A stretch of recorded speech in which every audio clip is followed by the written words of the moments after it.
groupe WhatsApp. On a un groupe pour discuter de façon informelle. De temps en temps, je vois un petit mot. Quand j'assiste aux réunions, ils n'ont pas envie que je parle. Après, il y en a d'autres qui réagissent. Sud-Est 10. Du Sud-Est 10, ils ont accompagné les pompiers au taquet. Ils sont au taquet avec tout le monde. On en a d'autres. Hein. Il y a Adi. Adi, c'est aussi Sud Santé qui a réagi. Et puis, anecdote, vous connaissez Nicolas, peut-être, vous l'avez vu sur les réseaux, Nicolas de Montpellier, en route pour l'Élysée.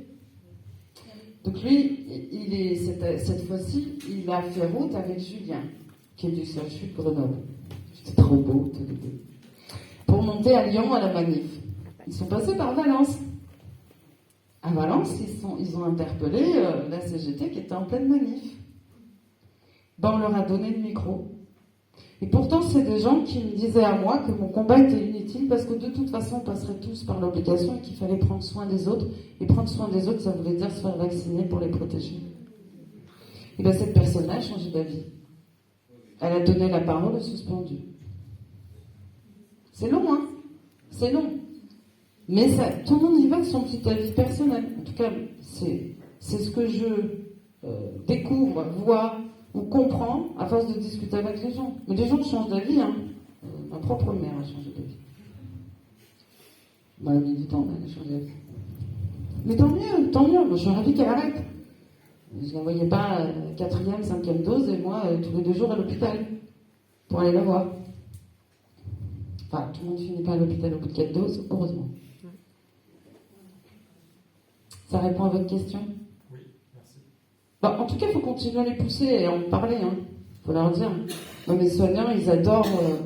Récemment, on a Martine qui était sur un tracteur à la manif d'Annonay et qui était suivie. Bon, elle était en plein milieu de la CFDT. Moi, je l'aurais pas fait, mais chacun son syndicat. Enfin, c'est même pas son syndicat, c'est une ancienne militante de CGT. Voilà, on fait plus, mais on regarde plus. De toute façon, moi, je l'ai toujours dit. Politique, syndicat. Là, on n'est pas dans une histoire de politique ou de syndicat, on est dans une histoire d'être humain, maltraité. De maltraitance institutionnelle qui concerne tout le monde. Les soignants, les patients, tout le monde est concerné. Tous les bipèdes. Mais il y a le syndicat Liberté Santé quand même qui est important aussi.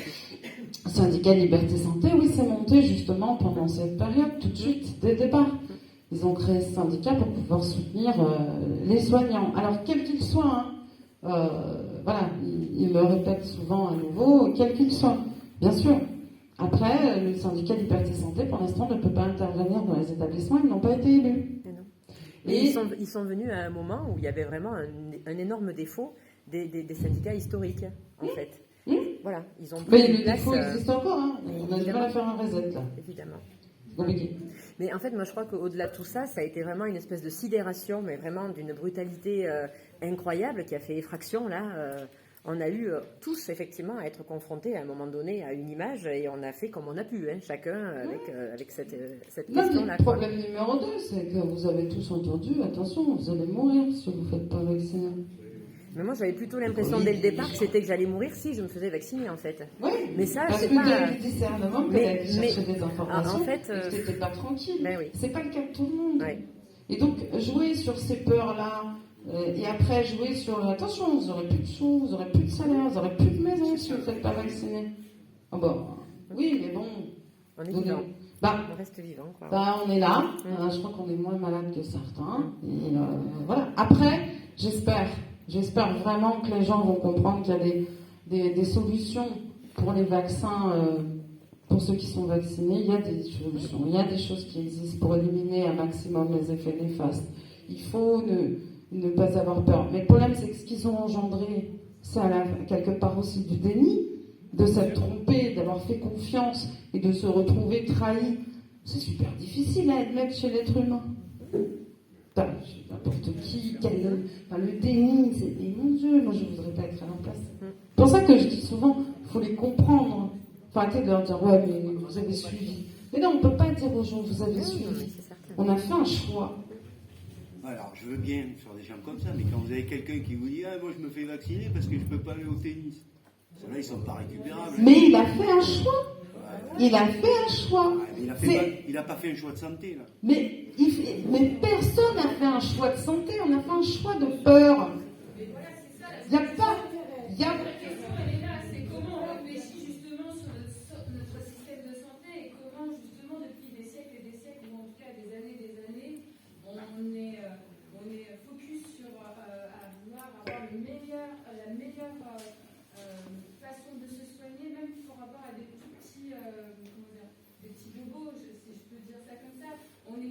un territoire en France, on a quand même une culture où on a beaucoup d'attentes sur la santé, beaucoup d'attentes. On a reposé beaucoup d'attentes sur ces professionnels et on ne sait pas assez aussi regarder et aller chercher l'information comme aujourd'hui elle est proposée pour être en fait acteur de sa propre santé aussi. Parce que du coup, tout ça, ça engendre quelque part, je ne dirais pas qu'il y a la faute d'une seule personne, mais on est tous en fait fautifs de ce qui se passe actuellement et ce qu'on a vécu. Quand on voit les autres sociétés, comment elles ont pu gérer alors qu'elles ont vécu la même chose que nous, il y a vraiment la question, elle est peut-être ici aussi. Et puis il y a un conditionnement. Depuis des années, il y a un conditionnement qui fonctionne avec. Il y avait par là, puis il y avait là-bas. Tu voulais rebondir là-dessus, toi? Mais je peux la répéter. Oui, moi c'était, vous savez, après la guerre, nos anciens, ils ont fait parce que personne n'entend. Oui, je suis désolée, j'ai une distinction de voix. Non, Voilà, il y a eu le Code de Rome. Il y avait des lois internationales pour éviter que les gens soient des cobayes, pour plus que les horreurs faites par les nazis se reproduisent. Et là, je ne comprends pas que ce Code de Rome n'ait pas été respecté. Je ne comprends pas qu'on n'ait plus eu droit au consentement libre et éclairé. Je ne comprends pas que des médecins proposent une vaccination alors qu'ils ne connaissaient pas les effets sur le long terme, qu'ils aient pu vacciner des enfants. Moi, je suis très choquée de tout ça. Très choquée de tout ça. La liberté n'existe plus. Et de forcer les gens pour garder leur gagne-pain à faire une vaccination qui n'est pas une vaccination, c'était quelque chose de... comment dire? C'était une injection expérimentale, une thérapie génique sur une population saine, qui plus est, quand on est enceinte, on n'a pas le droit de boire du vin rouge ou de manger un bout de petit poisson. Et là, on vaccine des femmes enceintes. Moi, les bras me sont tombés, je me suis demandé si j'étais en train de vivre un cauchemar. c'est ça. Voilà. Il y a des lois. Moi, les syndicats, je suis remontée contre eux parce qu'il y a des lois. Il y a la Constitution. Dans notre pays, le Conseil d'État n'a pas fait son boulot. Les médias n'ont pas fait leur boulot. Le peu de gens qui ont essayé d'ouvrir sa bouche et de dire attention, on ne sait pas où on va. Des gens se sont pris une volée de bois vert. Et on a essayé de museler, il n'y a plus de débat. Moi, je suis enseignante. Mes collègues, impossible de discuter avec eux. Le peu de collègues qui ont essayé de dire quelque chose ont été balancés aux ARS, ont eu des blâmes. J'ai eu des parents d'élèves qui m'ont dit que des collègues avaient perdu leur boulot parce qu'ils avaient osé parler d'effets secondaires possibles. C'est que du factuel, tout ça. C'est du bon sens. Et on a été muselés et il y a eu une censure, mais comme jamais. Donc moi, c'est ça qui coince avec moi, c'est ça qui me fait un peu peur et je ne sais pas si ça va se dissiper. Voilà. C'est ça. C'est exactement là où notre force c'est de communiquer, de partager, d'informer et d'y aller en douceur, de laisser les gens réagir à leur rythme. On ne peut pas forcer les gens à comprendre quelque chose qu'ils ne comprennent pas. On ne peut pas forcer les gens à leur dire mais tu te rends compte? Mais non, là tu as un mur qui est bâti. Ils sont déjà dans une huître enfermée. Non, c'est l'accueil, l'explication. Moi, souvent je donne des petites infos comme ça au passage. Et voilà, tiens, il existe des traitements. S'il y a le traitement, on peut le vaccin. Et voilà, mais les gens disent ah bon, il y a des traitements? Bah ouais, ça. Et puis on laisse le petit bonhomme de chemin se faire. Malheureusement, il faut jouer leur carte qu'ils ont joué depuis 40, 50 ans à nous conditionner le cerveau, sans s'inverse. Donc désolé, oui, en effet, c'est un peu long, je comprends. Oui, ça fait long. Mais il faut laisser les gens, et les gens réagissent. Voilà, souvent Fabrice était dit il y a 80-20, mais il vous en parlera tout à l'heure, il est vachement plus drôle d'ailleurs quand il en parle. C'est moins bon goût. Mais c'est ça, c'est déjà bien. J'aime bien cette phrase. J'avais dit qu'en public, je ne le dirais pas, ça fait 3 fois là, en 3 mois. Je crois que je commence à me lâcher. Complotiste. Hein. Mais on dit que c'est une minorité qui fera tomber les initiés.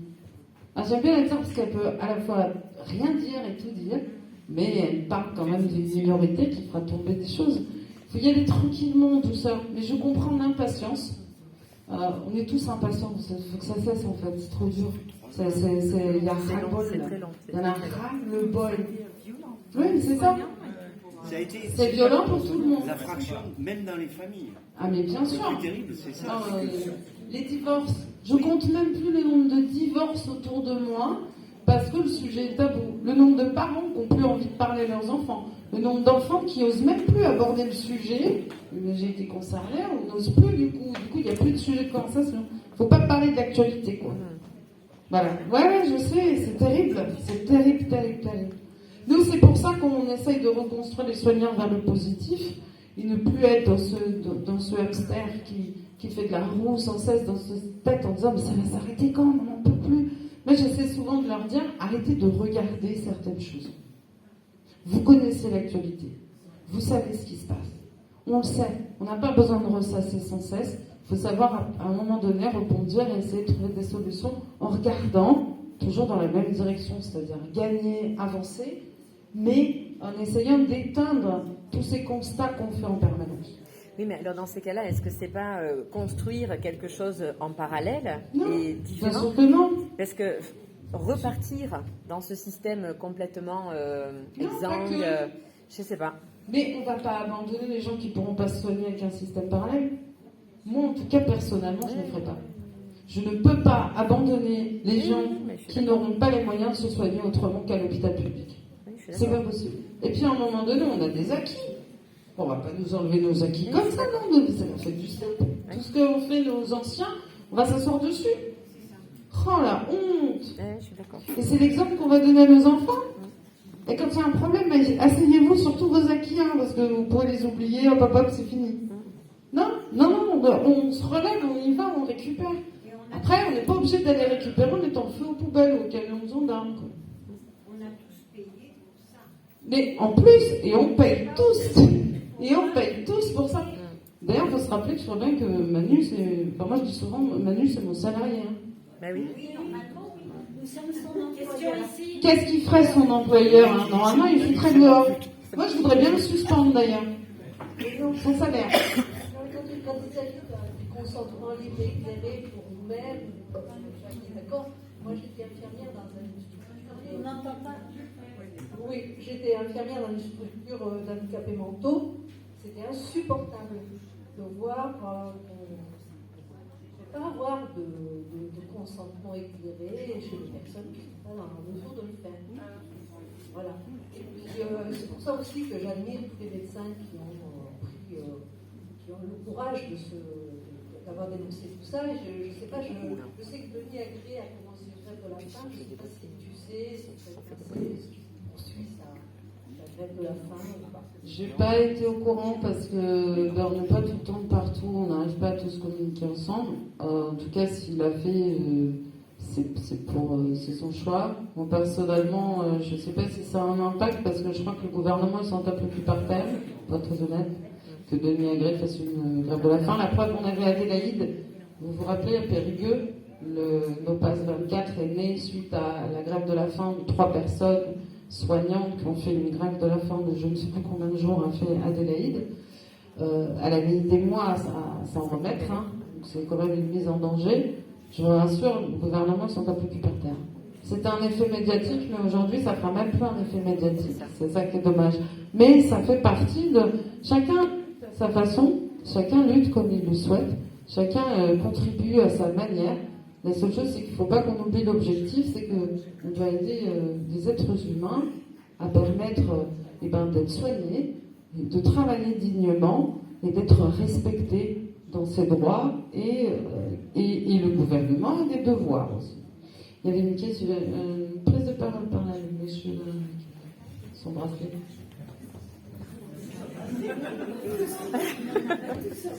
Oui, bonsoir. Merci pour ces partages et les anecdotes. Moi, je veux juste vous rappeler à tous que ce qui s'est passé en France, ça s'est passé aussi dans d'autres pays. En Italie, par exemple, c'était un peu la même histoire, et en fait, c'était même pire qu'en France. C'est-à-dire que là, en janvier 2022, le gouvernement de l'époque, parce que c'est plus le même maintenant, a décidé que la vaccination devait être obligatoire pour les plus de 50 ans, quels qu'ils soient. Et s'ils n'étaient pas vaccinés, pour des salariés, ils avaient à payer une amende, quels que soient les salariés. Et ceux qui étaient sans emploi, eh bien, ils n'allaient plus toucher leur allocation minimum de solidarité, qui est un truc récent. En Italie, il n'y a pas d'allocation de chômage, mais il y a eu un dispositif type RSA qui s'est mis en place depuis 2019. Et donc, les plus de 50 ans qui n'étaient pas vaccinés, c'était aussi suspendu, ça, leur versement. Donc, il faut bien comprendre que ce qui s'est passé en France, on a eu des mesures extrêmement similaires, voire avec le curseur un peu plus gros, aussi dans des pays autour de nous. Bon, heureusement pour l'Italie, ils ont changé de gouvernement, quelle que soit la couleur politique du gouvernement, mais en tout cas, ils ont changé de gouvernement. Et maintenant, c'est la France qui est devenue le dernier pays à ne pas avoir intégré ses soignants. Mais il se passe quand même des trucs ailleurs qui sont pires que ce qui se passe ici. Et ce qui fait que la solidarité ou la fraternité, il faut l'avoir aussi avec les autres autour de nous. Et pas simplement, bien sûr, que la solidarité immédiate pour s'organiser au niveau social, pour cultiver de l'indépendance, pour accéder à des moyens, pour subvenir à ses besoins, pour s'entraider, pour bâtir des choses. Bien sûr que ça se fait au niveau de la proximité, de la solidarité. Mais n'oubliez pas qu'il s'est passé des choses autour de nous, complètement identiques à ce qui s'est passé ici, voire pire. Et ça n'est pas normal non plus.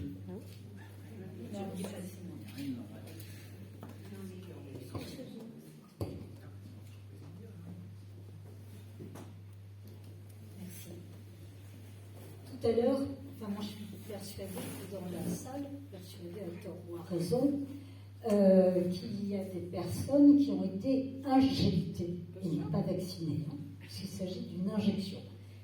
Et on parle beaucoup du code QR, et j'ai entendu des personnes extrêmement ravies dire enfin on va savoir ce qu'il y a dans nos plats cuisinés, dans nos yaourts, peut-être, je ne sais pas quoi. Est-ce que la personne s'interroge à savoir ce qu'elle a reçu, ce qu'on a fait pénétrer dans son corps? Ça, je ne sais pas. Et je ne sais pas s'il y aura un code QR un jour. Ce que je voulais dire par rapport à ces personnes vaccinées qui sont peut-être ici, injectées, mais beaucoup disent vaccinées, donc j'en peux arrêter les deux termes, c'est qu'il faut vraiment leur dire qu'il y a un traitement pour leur faire sortir de leur organisme tout ce qu'on y a fait entrer, graphène et compagnie. Je n'irai pas plus loin. Je suis un ex-cadre de santé qu'on a rappelé au travail il n'y a pas longtemps. Il m'a fait une proposition. J'ai dit, mais bien sûr, avec plaisir. Donc on est allé presque jusqu'au bout. Et au dernier moment, j'ai dit tout petit détail, mais je ne pense pas que ça change quelque chose. Je ne suis pas injectée. Et je ne veux pas de ce poison. Et là, tout s'est arrêté. Alors, ce que je voulais vous dire également, parce que ça, c'est du factuel, et c'est vérifiable. Il ne faut pas faire peur aux personnes. On ne va pas rappeler Nuremberg et compagnie. Hannah Arendt le fait mieux que moi. Ce qu'il faut dire quand même, c'est que, je ne sais pas si tout le monde est comme moi, pour moi, dans la vie, il y a deux passages qui sont extrêmement importants, le milieu aussi, mais la naissance et la mort. Or, au moment de la mort de nos anciens, il était interdit de venir leur tenir la main. Il était interdit. Ça, je crois que c'est le plus fort, la plus belle saloperie qui a été faite par ce gouvernement. Ça, c'est horrible. Il y a des gens qui ne s'en remettront jamais d'avoir laissé le papa ou la maman partir comme ça.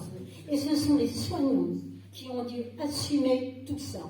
Et ça, désolé, c'est dégueulasse. C'est quelque chose, c'est innommable, innommable. Et en fait, ils n'ont pas pu voir parfois leurs défunts, leurs défuntes, qui ont été brûlés très très vite. Parce qu'il fallait brûler les gens.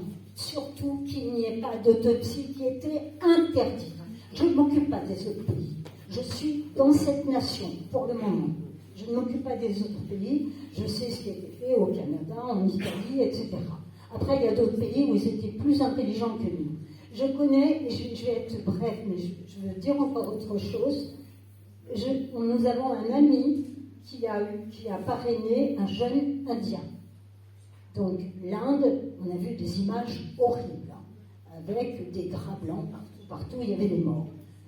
Donc ce jeune homme est venu à Paris et travaille à Paris maintenant et poursuit ses études, etc. On lui a posé la question, parce qu'il y a eu beaucoup de morts autour de toi, ta famille, etc. Il dit pas du tout, c'était des fausses images. On a tous été soignés à l'ivermectine. Et j'en reviens à la maison de retraite, où, pour les personnes qui étaient dans cette maison de retraite, où les gens ont eu la gale qui a été soignée par ce médicament, l'ivermectine, parce que de part, ça soigne la gale. Aucune des personnes n'a été plus loin, peut-être qu'une petite toux, qu'un petit rhume. Aucune. Nous savons tous, le gouvernement le sait, puisqu'on a soigné ces gens qui étaient dans un bateau, sur le Charles de Gaulle, où soigner l'ivermectine. On les a vus, puisque nous, on allait chercher des médicaments, on allait chercher de l'argent colloïdal, on allait chercher de l'ivermectine, et ça a été la razzia. Ils ont tout pris avant nous, on n'a pas pu avoir. C'est tout ce que j'ai à dire. Ça, c'est du factuel et c'est vérifiable.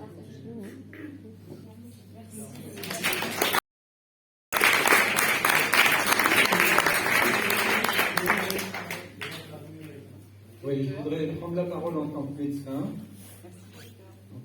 généraliste en interdiction d'exercice depuis le 15 septembre 2021.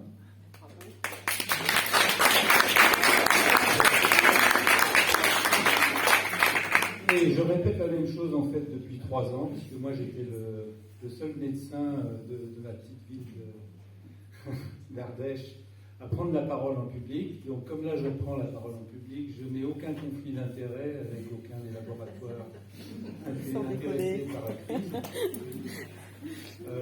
Je rappelle toujours les mêmes choses et en fait tu as vu quand je suis allé à la mobilisation nationale à Lyon, j'ai la même pancarte depuis 3 ans que je trimballe dans toutes les manifs auxquelles je participe. Et la première chose qui est très importante et qui nous concerne tous, et nous avons tous une responsabilité d'avoir laissé faire ça, c'est la rupture du secret médical. Tu disais, Elsa, qu'il faut défendre les acquis, je suis tout à fait d'accord. Et ça, c'était un acquis. D'accord ? Rappelez-vous, c'est un exemple que je trouve frappant, rappelez-vous la période du sida. Est-ce que l'un d'entre vous qui aurait pu se retrouver séropositif, il aurait apprécié que le restaurateur soit au courant, que la boulangère soit au courant, que les collègues de travail soient au courant? Donc tous ceux qui ont accepté de participer à tous anti-Covid et toutes ces choses-là de l'application, ils ont accepté qu'on viole leur secret médical. Moi, en tant que médecin, c'est la caisse primaire d'assurance maladie qui m'a dénoncé, qui a envoyé des listes des médecins qui refusaient l'injection aux ARS. C'est-à-dire qu'on a violé notre propre secret médical et les médecins ont laissé faire. Donc les médecins, le corps médical et tous les soignants ont une responsabilité d'avoir laissé faire ça. Et je ne dis pas ça pour culpabiliser, mais simplement, il ne faut pas l'oublier, parce que ne rien faire, ne rien dire, et je comprends tout à fait votre témoignage et votre émotion, parce que c'est en fait le scandale, un des scandales, il est là aussi, c'est d'avoir laissé faire et d'avoir accepté, parce que tous les gens, toute la population aurait dû descendre dans la rue pour défendre le secret médical, défendre la liberté de choix de son traitement, quel qu'il soit, et défendre une information claire, loyale et appropriée. Et ça, c'est la loi. Ce sont les lois. Alors, on évoquait, il y a le code de Nuremberg, la convention d'Oviedo, la déclaration d'Helsinki, etc. Je crois qu'ils ont compté plus de 20 lois qui ont été violées pendant cette crise. 13 officiellement, mais il y en a plus. Oui, je pense qu'il y en a au moins une vingtaine. Voilà. Donc ça, c'est vraiment important de ne pas oublier ça. Parce que n'importe quel citoyen, moi je parle en tant que médecin, mais je suis aussi père, je suis aussi grand-père, j'ai des frères et sœurs. N'importe quel individu doit avoir à faire attention à ce qu'on préserve son secret médical et qu'il ait la liberté de choix. D'accord ? Alors, On a bien compris qu'on a exploité l'histoire de la crise et de l'état d'urgence sanitaire et que c'était... Aujourd'hui, on sait très bien que tout ça, c'était une escroquerie, que c'est pas vrai.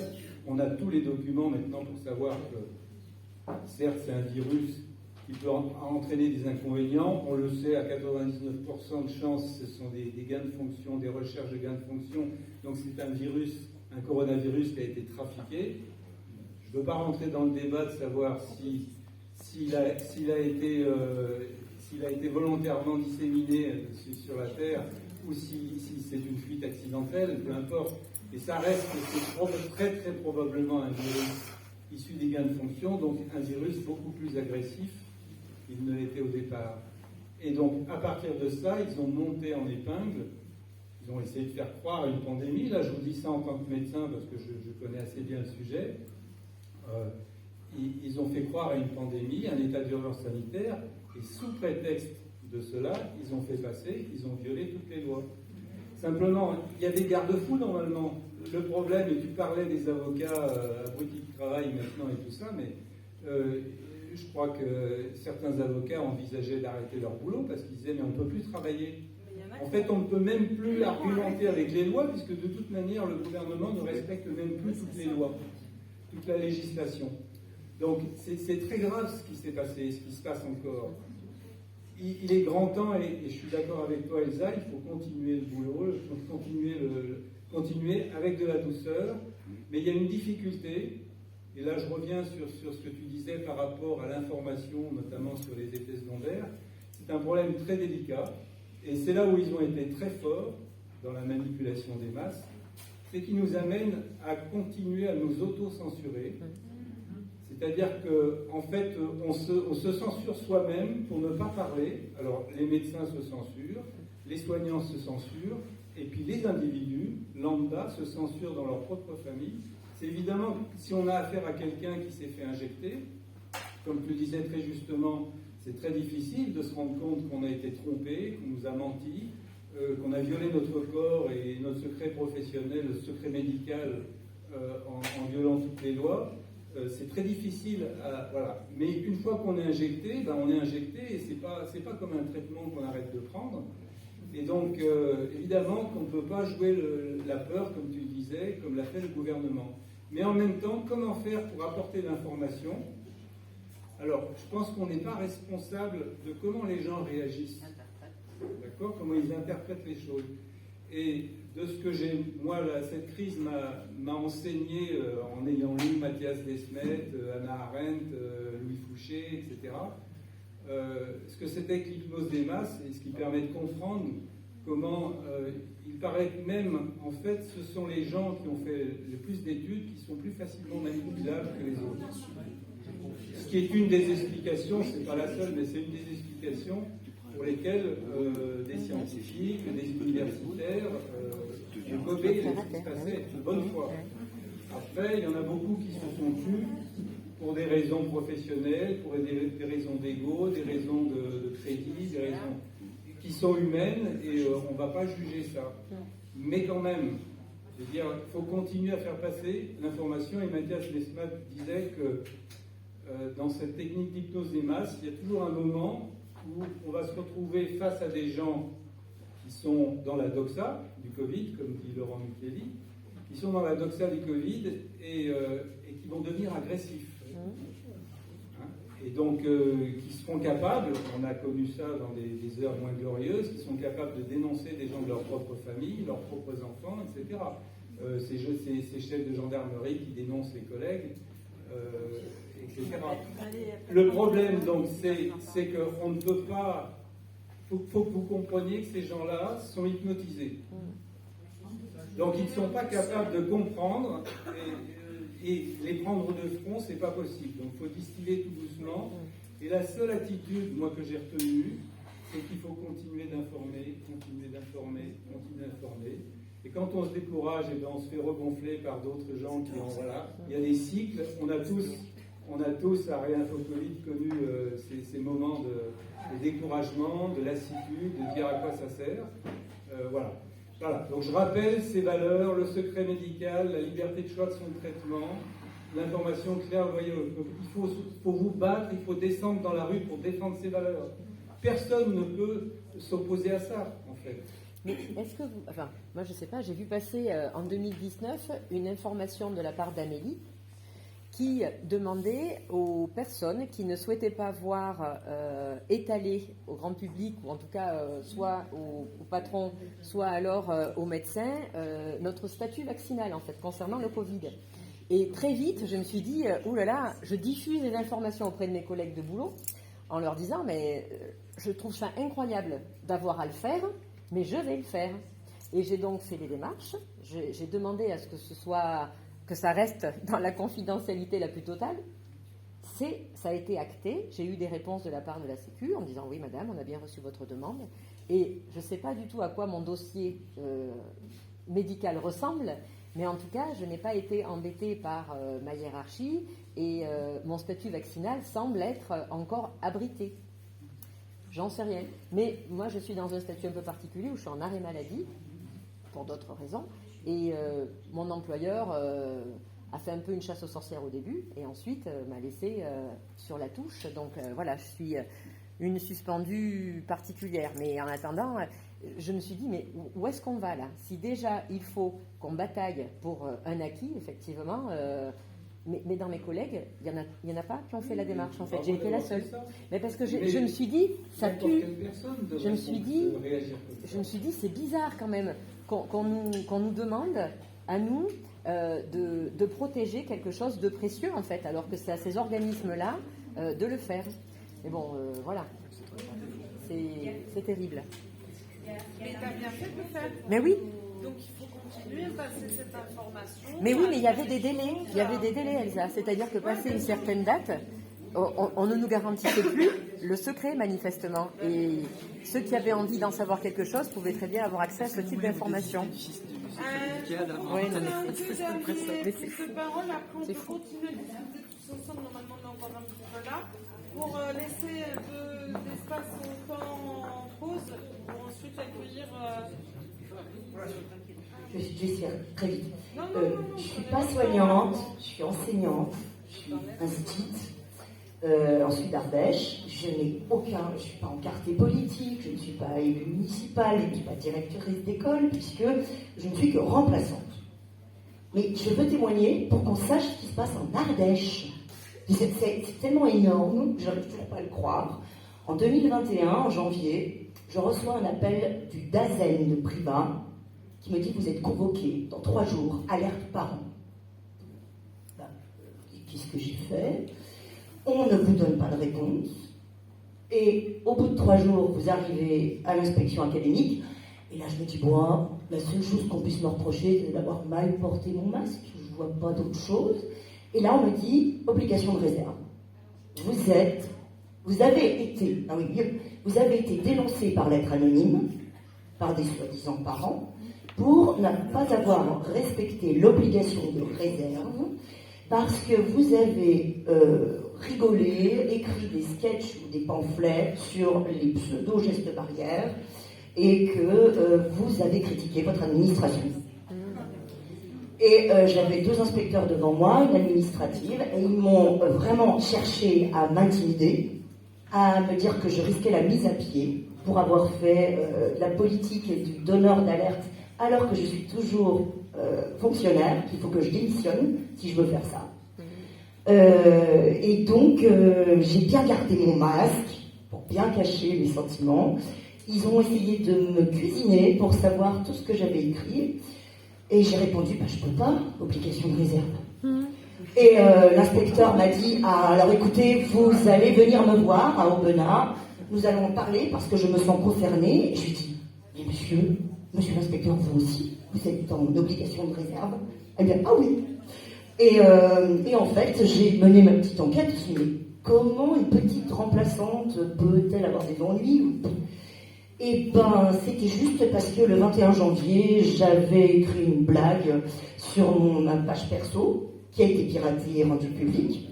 Ouais. Et la page perso, c'était est-ce que quelqu'un aurait une guillotine de derrière les fagots qu'on la remette en marche? Voilà. Et du coup, ça m'a valu. Ouais. Ça m'a valu. J'étais insultée, menacée. Oui, donc des gens que je ne connaissais pas ont dit on va te dénoncer à ta hiérarchie, tu vas payer cher. Ils l'ont fait. Le plus grave, c'est que l'inspection a tenu compte de cette lettre anonyme, qui n'était pas du tout de parents d'élèves d'Ardèche, mais j'ai mené mon enquête. Ils étaient tous des militants super radicalisés pour la réélection du président en 2022. Voilà. En tout cas, bravo d'avoir tenu le coup. Effectivement, devoir de réserve, les médecins aussi y ont eu droit, c'est les ordres qui leur disaient attention à votre devoir de réserve quant aux ordonnances de prescription médicale que vous faites pour des examens. Mais oui, on demandait après vaccin. J'ai des médecins qui ont été convoqués parce qu'ils prescrivaient un examen qui s'appelle des dimères pour vérifier le bon fonctionnement de ce cœur. Et comme il était l'observation de la post-vaccination, on leur rappelait leur devoir de réserve. Alors que le médecin est tout à fait en droit de juger de l'état du patient et de ce qu'il a à lui prescrire comme examen supplémentaire nécessaire. Donc, oui, mais c'est partout. Par contre, voilà, ça c'est ce que vous faites, c'est bien, vous l'expliquez. Il y en a d'autres qui sont dans le même cas, je crois, et qui subissent d'autres pressions. On en connaît des instituts. On en a un qu'on adore qui s'appelle Andreas, qui est dans les Vosges, qui s'est fait licencier parce qu'il refusait de laisser porter le masque aux enfants. Il leur a demandé de le quitter. Il ne voulait plus que les enfants portent le masque dans sa classe. Il s'est fait virer. Bon, ils luttent, bravo. Mais ils sont plusieurs d'ailleurs. Il y a un professeur d'université aussi, le cas. Donc il faut continuer à témoigner, à dire des choses, à ne pas avoir peur de les dire. Plus on est nombreux à dire et à faire c'est de la violation, mais c'est de la malfaçon. Ce qu'ils font, c'est de la maltraitance institutionnelle. Non, mais même, ils n'ont pas le droit de se servir des réseaux. Je vous rassure, dans l'hôpital public, moi j'ai connu des cas où ils se servaient de conversations WhatsApp entre collègues de boulot pour s'en prendre à des agents. C'est interdit. Arrêtez d'aller fouiller dans la vie privée des gens. Mais comme le gouvernement le tolère par leur manière de faire, tout le monde a l'impression qu'on a besoin de savoir si vous avez la syphilis, le sida. Nous, au début, on leur répondait, quand on nous demandait si on était vacciné, on leur répondait, vous avez la syphilis. Ça, c'est fait de le faire. Non, si vous êtes vacciné, vous répondez, on est tous vaccinés. Non, mais c'est même pas, ça doit même pas être un critère.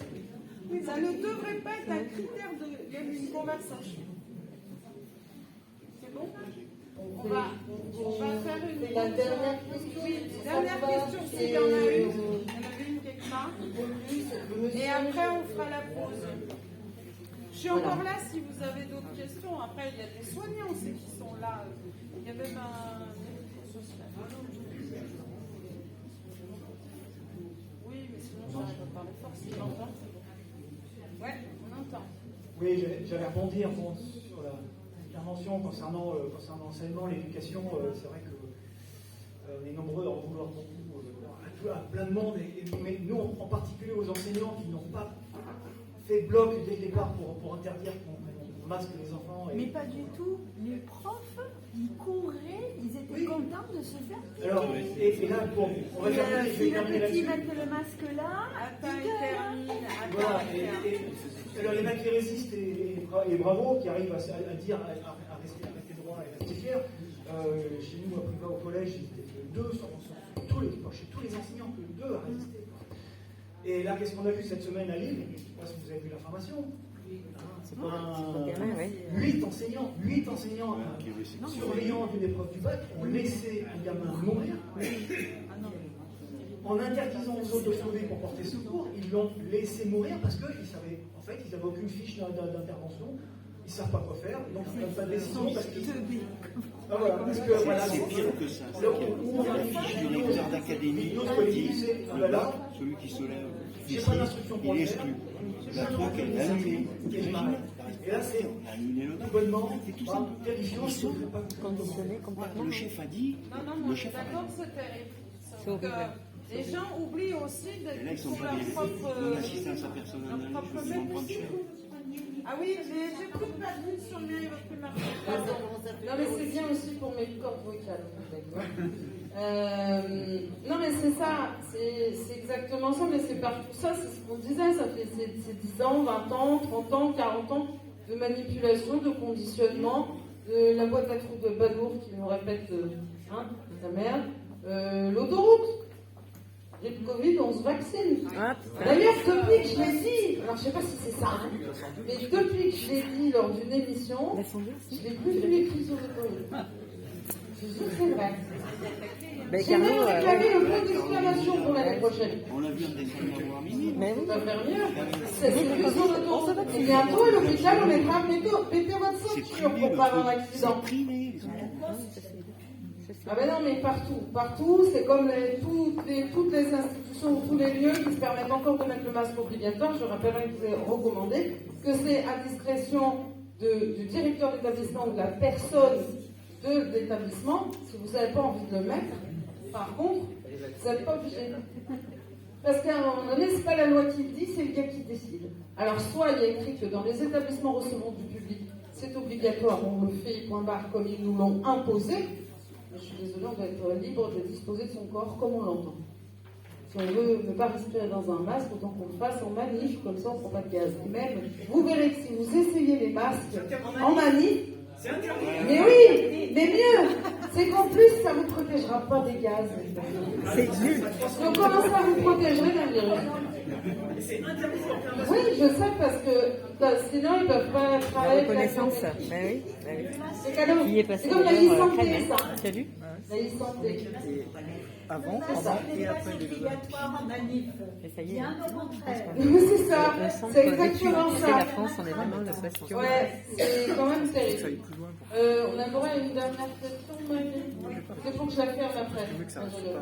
Bravo, la dernière question, parce qu'on a plusieurs mains. C'est pas voilà, ce que je vous propose, c'est que ce soit la dernière question dans le cadre de cette conférence et que nous poursuivions les discussions dehors, parce qu'il ne peut pas être assez long, on peut aller se restaurer allez, on fait la dernière. Ces moments nous permettent aussi de faire connaissance les uns les autres, donc on va se garder un petit temps pour le faire. La dernière question pour la dame. Voilà, rapidement. Je voudrais dire une chose par rapport à ce que vous disiez. C'est qu'en plus, on n'a pas le droit de mettre de masque qui nous protège des gaz dans une manifestation. Sinon, ça peut être arrêté. Oui, parce que votre visage n'est pas visible. Mais vous savez aussi que maintenant vous avez l'obligation de déverrouiller votre téléphone si jamais on vous demande. Donc encore une fois, on vous demande.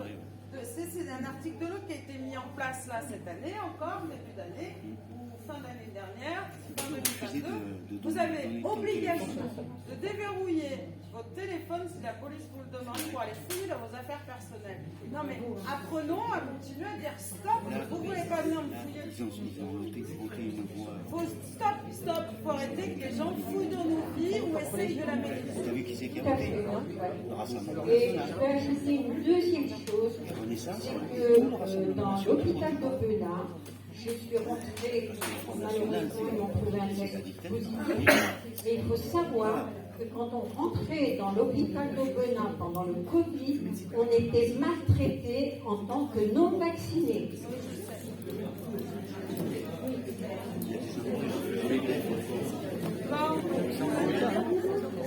Allez, je vous fais un grand merci d'avoir été patient. Je sais que je parle beaucoup, mais il y a plein de choses à dire. Vous n'hésitez pas à venir me voir si vous avez des initiatives, encore là. N'hésitez pas à venir me voir pendant que je bois un coup, que je fais une clope, et à discuter, et à me donner des informations. Témoignez, dites la vérité, informez, partagez, n'hésitez pas. Si vous avez des choses à publier, je suis toujours preneuse de les faire passer à mes chers journalistes adorés. Et je vous aime plus fort, soyez pas sales. Merci beaucoup, Elsa. Merci à vous.